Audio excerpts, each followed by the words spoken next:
So first impression ko is talagang napakalakas niya. Solid yung kanyang power.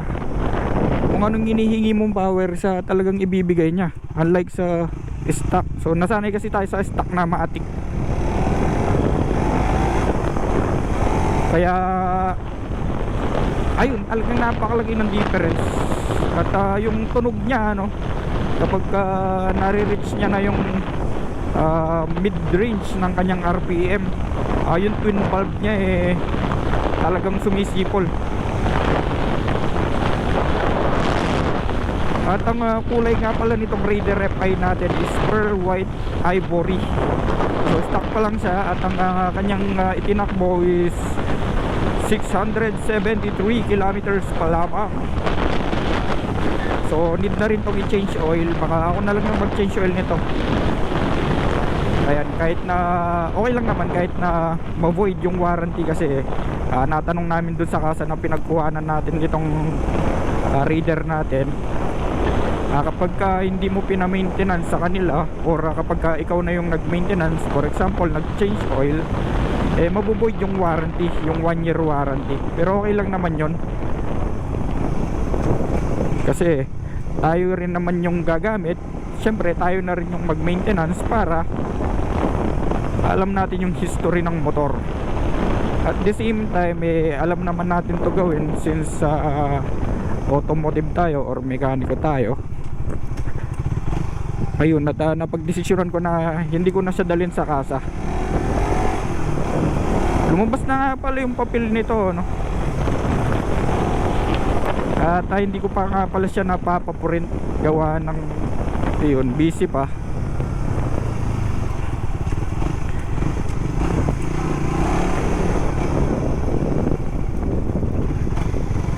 Ayan, ang nakakatawang experience ko lang dito sa Raider FI natin mga boss, dahil nga first time natin, siguro mga wala pa namang mga 3 weeks yan. So nung una natin siyang i-drive, no, kasi 1 down 5 up yung settings ng kanyang shifting gear, ano, or yung kanyang pagkakambyo. So 1 down 5 up. So nakakatawa lang kapag pumasok, pinalo natin ng primera or pinasok natin ng primera, and then ipapasok na natin siya ng segunda, ayun, biglang nag-neutral. So nakakatawa lang, ano, medyo awkward kasi yung kapag binirit mo na yung primera, then ipapasok mo na siya sa segunda, no, lalong lalo na kapag maraming tao, mag-neutral siya bigla. Talagang uugong yung makina ng ating Raider FI. So hanap lang tayo ng malilim na part dito. So nandito nga pala tayo sa yung dati kong school, Dabsu, Mexico campus.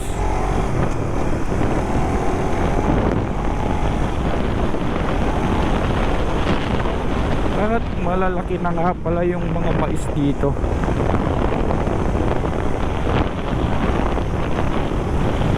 Ayan, so dito nga pala tayo madalas tumambay noon nung nag-uumpisa pa tayong mag-vlog.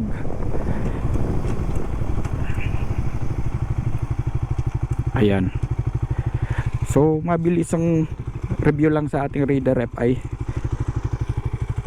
Super stock Pearl White Ivory yung kanyang kulay. Okay.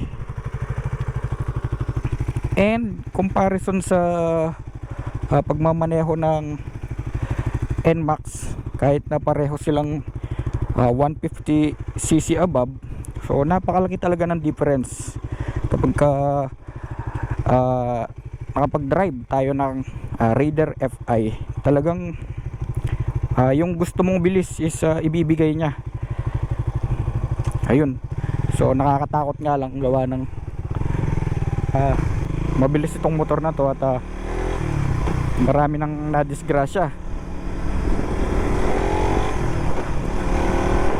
Sa top speed, hindi ko pa nga pala siya nata top speed, ano, gawa ng may ikli yung daanan dito sa amin. Siguro maghahanap ako ng medyo mahabang daanan na straight para ma-top speed natin yung ating Raider FI.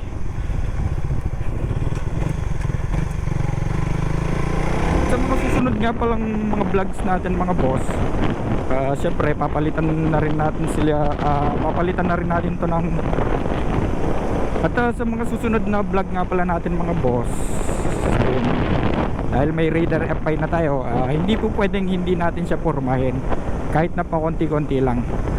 So papalitan natin yung mga piyesa nya dahan-dahan, at nag-iisip pa ako kung anong concept ba yung i-build ko sa kanya,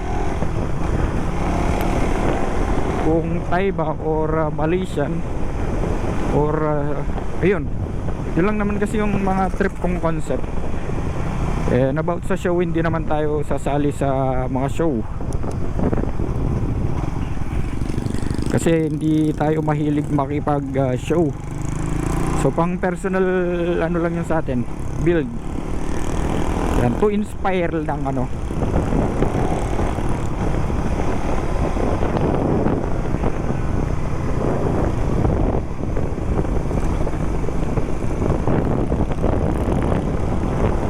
Okay,